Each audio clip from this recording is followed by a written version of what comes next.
ဒီလူကစင်ပေါ်မှာဒီလူမျိုးပြည်သက်တွေအများကြီးရဲ့ရှေ့မှာတချင်းတွေတီဆိုကပြေနိုင်ဖို့အတွက်စာအုပ်တွေကိုပဲဖတ်ခဲ့တယ်လို့ပြောရင်တင်ရောက်ပါသလားနောက်ပြီးသူဟာအရင်ကပေါင်140လောက်ရှိတဲ့ဝါတတုပ်ဖက်တီလေးဖြစ်ခဲ့ပြီးအခုလိုမျိုး body ရအောင်လီလာအတွင်းဝိတ်ချနိုင်ခဲ့တယ်လို့ပြောရင်တင်လက်ခံနိုင်မှာသလားဟုတ်ပါတယ်အခုကျွန်တော်ပြောနေတာကအလေးညာတစ်ခုမှမပါပါဘူးတကယ်ပဲဒီလူဟာဒါတွေအားလုံးကိုလုံနိုင်ခဲ့ပါတယ်နောက်တဲ့စိတ်ဝင်စားဖို့ကောင်းတာကဒီလူဟာတချင်းဆိုတာအပြင်ပေါင်းစင်နဲ့ထိုးပါသေးတယ်အခုလိုစိတ်ဝင်စားစရာအကြောင်းအရာတွေနဲ့ပြင်းတဲ့နေတဲ့ဒီလူကတော့မြန်မာနိုင်ငံရဲ့ hip hop အဆိုတော် G-Fire ပဲဖြစ်ပါတယ်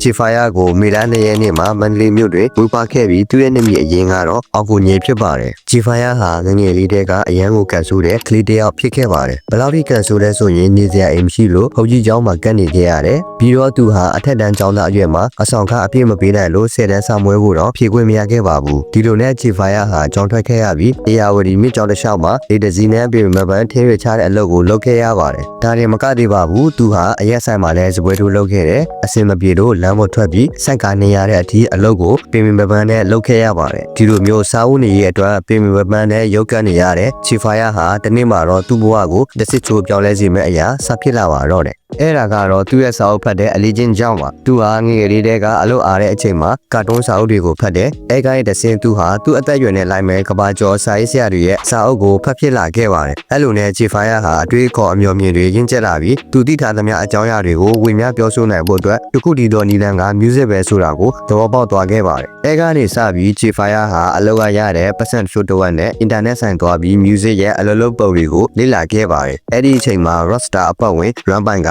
hip hop underground မှာဘယ်သူမှဆိုလာလို့ရတယ်ဆိုတဲ့စကားက G-Fire အတွက်လန်စာဖြစ်လာခဲ့ပါတော့တယ်အဲ့ဒါလို့နဲ့ G-Fire ဟာ underground လောကတဲ့ကိုစတင်ဝင်ရောက်လာခဲ့ပြီးတိတ်မကြခင်မှာပဲပရိသတ်ရဲ့အသိမှတ်ပြုခြင်းကိုခံခဲ့ရပါတယ်အခုဆိုရင် G-Fire ဟာ Mandalay underground ရဲ့ legendary တဦးဖြစ်နေပါပြီဒါနဲ့မကသေးပါဘူးသူဟာ mainstream မှာပါလူကြီးလူငယ်မရွေးအားပေးကြတဲ့ rapper တယောက်လည်းဖြစ်သလိုကျညာစမွန်စာတွေပါလက်ခံရတဲ့အထိအောင်မြင်လာခဲ့ပါတယ် G-Fire ဟာမအောင်မြင်ခင်မှာအစားအသောက်တွေကိုကောင်းမွန်မစားခဲ့ရတော့သူအောင်မြင်လာတဲ့အချိန်မှာစားကျင်တာတွေကိုစားရင်းနဲ့ဝါလာခဲ့တာပဲဖြစ်ပါတယ်ပိုပြီးအံ့ဩဖို့ကောင်းတာက G-Fire ရဲ့တခြင်းဟာတခြား hip hop ချင်းတွေနဲ့မတူပဲမြန်မာအမှုပညာအငွေ့သက်တွေနဲ့ဖန်တီးထားပြီးမြန်မာမှုပြုထားတဲ့ hip hop ချင်းမျိုးဖြစ်နေတာကိုတွေ့ရပါတယ် G-Fire ဟာမြန်မာအမှုပညာကိုချင်းမြဲနိုးတဲ့သူဖြစ်ပြီးမြန်မာယူရလက်ဝဲအားကစားကိုလည်းခုံနေတဲ့သူတစ်ယောက်ဖြစ်ပါတယ်အဲ့ဒါကြောင့်မို့လို့ G-Fire ဟာဆွေကပတ်ချက်ပြီးရန်တထုံမင်းထံလက်ဝဲပညာကိုအပြော့တန်းသင်ယူခဲ့ပါသေးတယ်ဖတ်သမျှတခြင်းတိုင်းပြည်သက်ရဲ့ရင်ထဲကိုအရောက်ပို့နိုင်တဲ့ G-Fire ရဲ့အဓိကလိုအပ်ချက်ကတော့စာအုပ်ဖတ်တာပဲဖြစ်ပါတယ်